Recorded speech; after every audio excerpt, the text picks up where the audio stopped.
Good morning, good afternoon, or good evening, o anumang oras na napanood ang video ito. Welcome sa ating channel, Matuto Dapat, sapagkat ang kaalaman ay isang mahalagang kayamanan, lalo na sa mga bagong kaka-open lang ng channel ito. No? So I hope you will learn from the different videos presented in this channel. Uh, Today we will discuss hypergeometric distribution. This under the probability topics.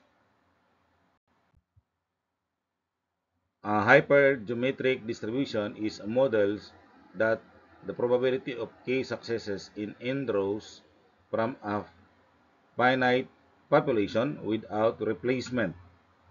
This is used when sampling without replacement from the population with two types of items. So, unlike doon sa binomial experiment, ito ay without replacement. Okay? The probability of obtaining X success when a sample of size n is selected without replacement from n, capital N, items of which k are labeled success and n minus k are labeled failure is given by the probability of X is equal to the combination of k taken X o kx na times the combination of n minus k taken n minus x over the combination of capital N taken small n. Okay, so that is the combination pattern. Right, so sample 1. Suppose an URN contains 9 balls in which 4 red balls and 5 blue balls.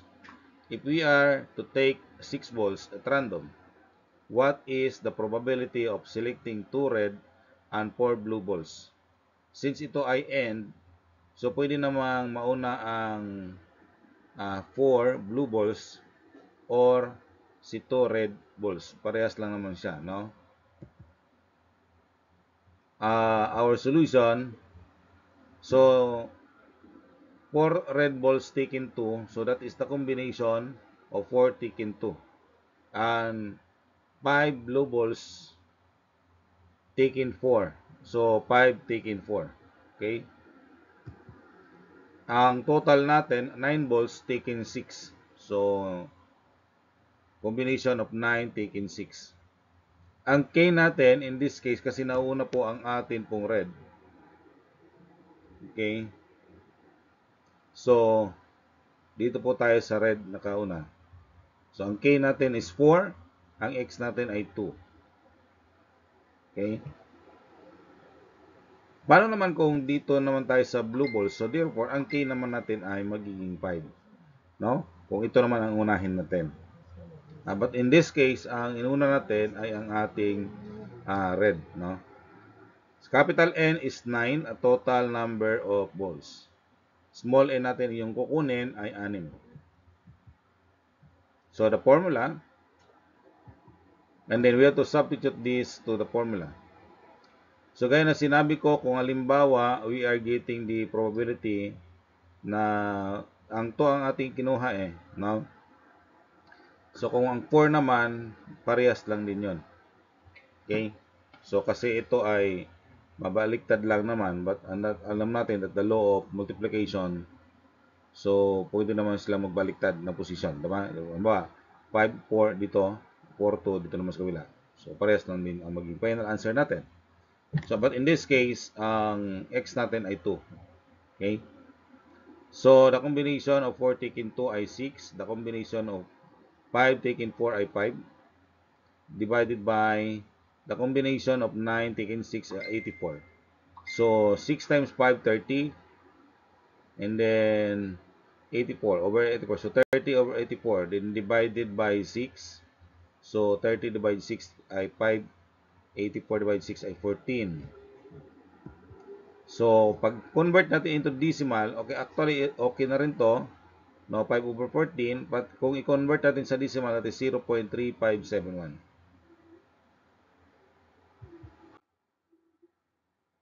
Example 2. A deck of 52 cards has 12 faces, 12 face cards. If 5 cards are drawn at random without replacement, what is the probability of drawing exactly 2 face cards? So, mayroon tayong, ang ating face card ay 12. So, that is 12 taken 2. So, kung 12 taken 2, yung non-face card ay 40. So, that is 40 other cards taken 3. No? Kasi 5 ang card na bubunutin. So, ibig sabihin, we are asked to find the probability na dalawang cards doon ay face card. So, the total 52 cards taken 5. So, it's a combination of 52 taken 5. Ang K natin dito ay 12. No? Kasi there are 12 face card. Okay.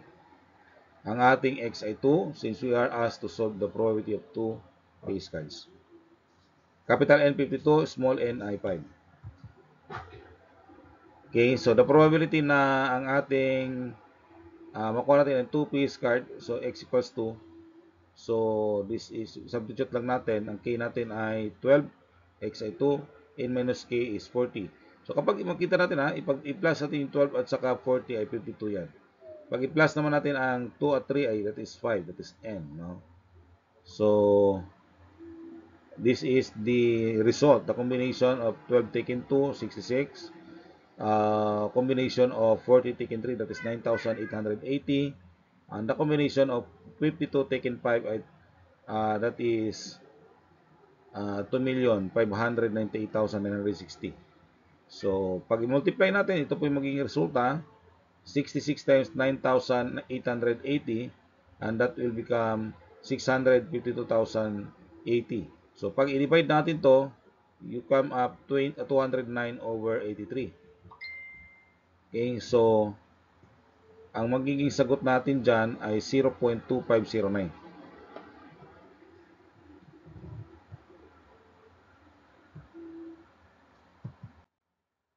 Number 3. 6 cards are drawn from a 52 deck well shuffle cards. So, 6 ang kukunin. Find the probability that A, 4 are aces, and B, 3 are aces and 3 are kings.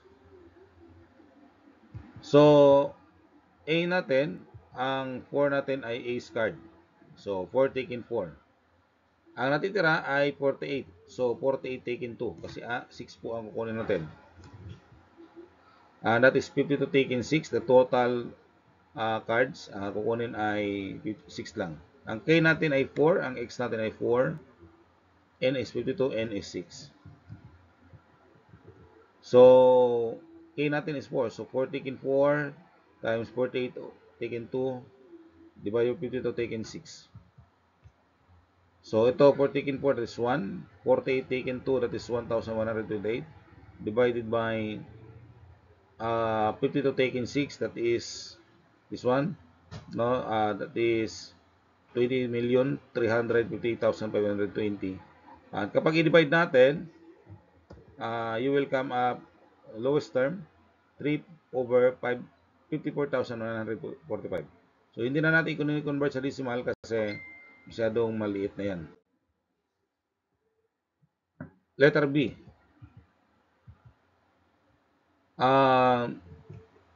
Dito makikita natin parehas lang naman, no? Pwede 4 ace card taken 3. So, for this 4 taken 3. Or pwede 4 kings card taken 3. So, parehas lang naman to silang dalawa. No? Again, ang ating total 52 cards taken 6. So, ang nangyari, dito tayo. Pero parehas lang to ha. Kung depende kung alin pong gusto mong unahin. No? So, and that is a given. K is 4, X is 3, N is 52, N is equal 6. So, probability na 3, ang X natin 3, and this is the substitution. So, 4 taken 3, 4 taken 3, and 52 taken 6. So, ito ay 4 times 4 sa numerator natin, divided by this one. This example, the same example A. So 20,358,520. So that is 16 over 20,358,520. Lowest term, 2 over uh, that is 2,544,815.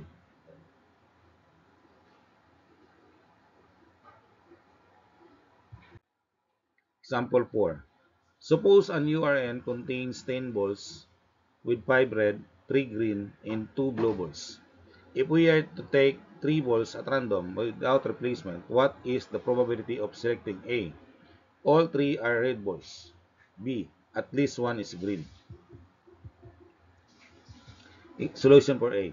So, since 3 red balls, so 5 taken 3. No? Ang tapos, 3 na, wala na po tayong ibang kunin na combination kasi puro red naman eh.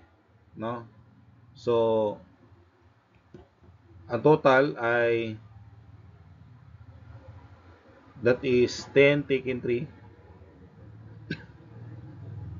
Ang K natin ay 5, ang X natin ay 3. N is 10 and small ay 3. So, makita natin, hindi natin nilagay yung isa dito, yung N minus K at saka small N minus X. Kasi magiging 1 lang din yon. No, kasi 0 yung ano eh. Wala naman tayong other part dito. So, alam naman natin kapag the number factorial divided by number factorial ay 1 lang din. Okay? So, ganito lang siya. No? Dahil lahat naman 3 ay red balls eh. And the final answer is 10 over 120 or 1 over 12.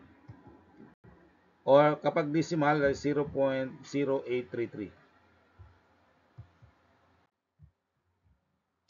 Okay, sa letter B, at least 1 is green. So, probability 1 is green plus the probability 2 green plus probability na 3 green. So, kapag isa lang ang green, that is 3 taken 1.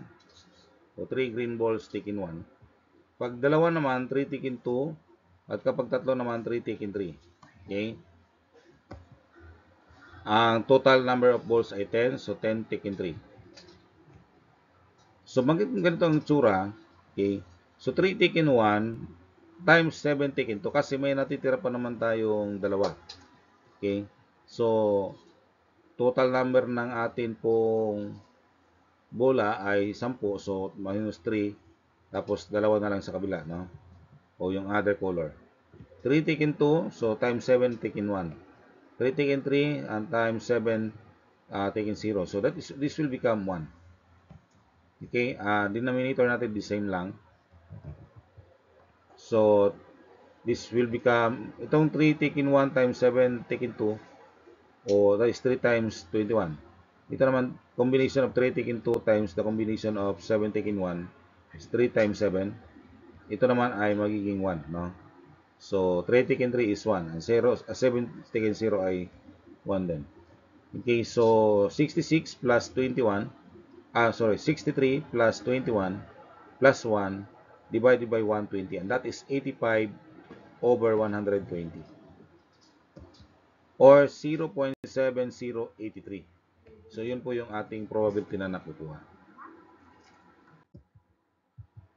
So, summary, hypergeometric distribution deals with dependent trials. So, dependent kasi affected yung isa. No? Kapag may kukunta sa isa, yung pangalawa affected na siya. Useful for finite populations without replacement. Number 2, the probability is based on combinations. And some of the applications in real-world scenarios like quality control, card games, and biology. At saka marami pa no, na pwedeng gagamitin siya. Alright, so this is your activity to answer. Alright, so try to practice this o pwede kayo magpatulong sa mga kakilala nyo marunong din sa math. Maraming salamat sa inyong panonood at naway share nyo ang video ito at naway marami kayong natutunan sa ating lesson sa oras po na ito. Pagpalain kayo ng ating pong mga kapal. God bless.